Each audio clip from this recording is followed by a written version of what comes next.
Hi, Pete here from HO Railroader 676. I've had a few requests to provide a bit of a guided tour of the layout, so I'm going to endeavour to do that today. A little bit of history first. My primary goals with any layout that I've attempted have been to produce something that looks reasonably realistic to my eyes, but more importantly can be operated realistically. I like to operate at realistic speeds, allow pauses in movements to allow for couplers to be released, air hoses to be connected, turnouts to be aligned, etc. And with these goals in mind and the fact that the layout was to be built, operated and maintained by one person, the idea of a branch line terminal at a small rural semi-industrial town was what I figured my best option. So Maywood is my second HO layout with the same name. The original layout, which can be seen on some of my earlier videos, occupied an area approximately 7 metres by 3.5 metres and on 2 levels. It was essentially a point-to-point layout with a mainline run of approximately 30 to 40 metres, with switching taking place at the town of Maywood at one end of the layout. The other end of the layout was a 3-loop fiddle yard. Now the layout served its purpose quite well, but was far too big for ease of maintenance by only one person, namely me. And I also found that 95% of my time was concentrated on the switching aspect of the layout, which was my primary interest, but my maintenance time was spread over the entire layout, of which Maywood was only about 1/4. So this led to the decision to downsize to this new shelf layout, which has all the aspects of the original that I enjoyed so much, but has also reduced my maintenance requirements drastically.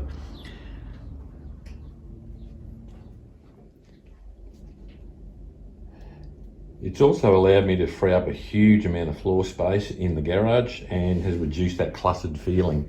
So the new layout is a point-to-point shelf layout that essentially runs along 3 walls in a U shape. The main wall length along the back is still the original 7 metres long, and the shelf width this way is about 80 centimetres. The left-hand return wall over here is 1.7 metres long, and again the depth is 80 centimetres, and the right-hand return wall is the fiddle yard is 3.1 metres long and 24 centimetres deep. So we'll start here at the fiddle yard where trains are assembled to head onto the layout and are also disassembled once they come off the layout. And we head around the corner onto the main part of the layout where we come in through the back of the town of Maywood and head across the bridge over the Three Sisters Creek. Now, as we cross the bridge, we go past the Prairie Star Mill complex, which is this one here, which has 2 spurs, one to the main mill plant, which is that one at the back there, and a second one to the storage silos. So the silos receive 8 covered hoppers of grain every Monday. Each hopper needs to be passed in turn through the emptying bay, which is seen here, to dump its load of grain that is then stored in the silos and subsequently used in the mill process. So the emptying of one hopper is allocated around about 10 minutes of real time.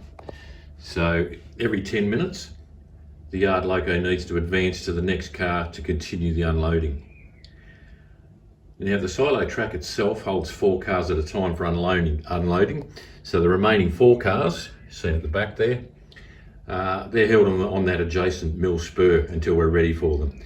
So once the first 4 have been emptied, the crew will then swap the positions of each group of 4 cars, and the process will be repeated until all 8 cars are unloaded.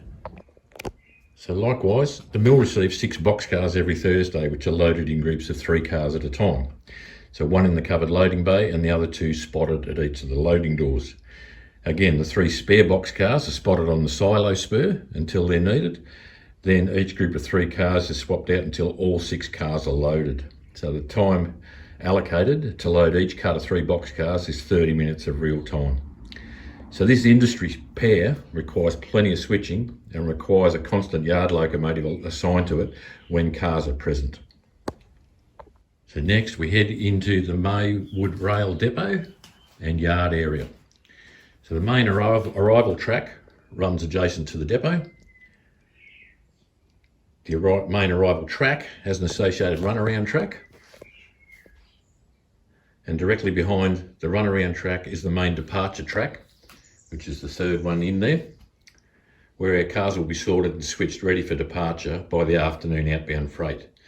The last track in this initial group of 4 is the team track. The team track receives anything from 1 to 4 cars at a time, box cars or flat cars.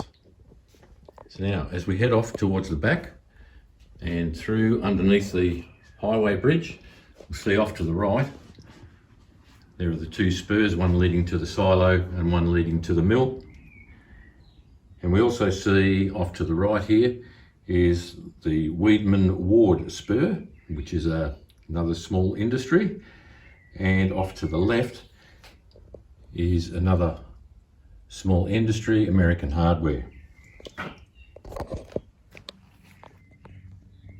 So American Hardware receives 1 car at a time, and it's a box car or flat car, whereas Maywood receives 2 cars at a time, and that can be box cars, flat cars, or a combination. Now the loading dock is only large enough for 1 car at a time, so the yard crew are prompted when the first has been loaded and the customer requires the second one to be pushed up. Now if we continue around behind the storage sheds here at the team track, we come to the Water Street Freight Depot. This receives 2 cars at a time. Further around we have Advanced Engineering, which receives 1 car. And finally, the 2 spurs at the fuel depot. And there's also a small locomotive servicing and refueling area here as well.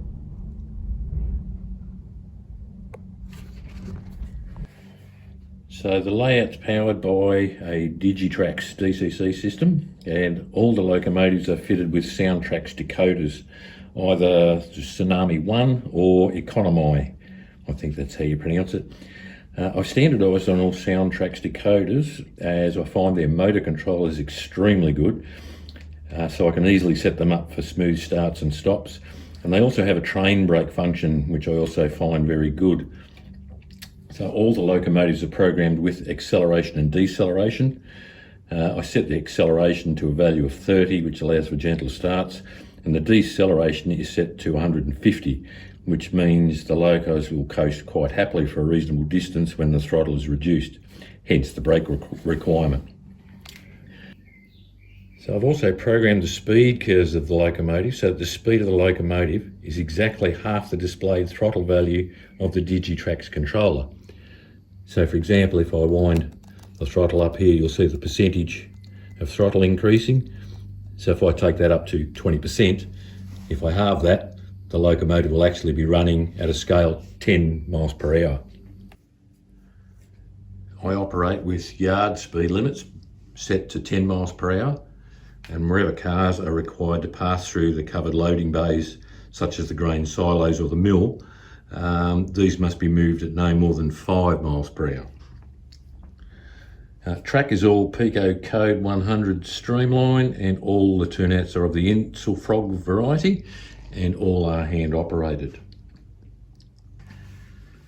So layout operations are controlled by a self-made computer program written in Visual Basic 5. I know, totally old school. The program operates as a sequential list of operational steps broken down into one day's activities at a time. As each step is completed, it's ticked off on the program, and when all steps for the day have been completed, a new day begins. Each weekday, there is a morning commuter train, an inbound morning freight, an outbound afternoon freight, and an afternoon commuter train. The yard crews need to deliver all the incoming cars to their respective destinations, assemble all the outbound cars for the afternoon freight to the main departure track, as well as deal with other daily movements such as those previously mentioned, if there are hopper cars at the silos or box cars at the mill. On weekends, there are no commuter services to the town, just the inbound freight in the morning and the outbound freight in the afternoon. So with the built-in delays in the program for certain steps, combined with suitable pauses between locomotive stops and starts and slow speed operation, each day typically lasts between 1 to 2 hours of real time. I can also pause or stop the program at any time, which also saves all the process event timers, and the session can be resumed at any time later from exactly the same position.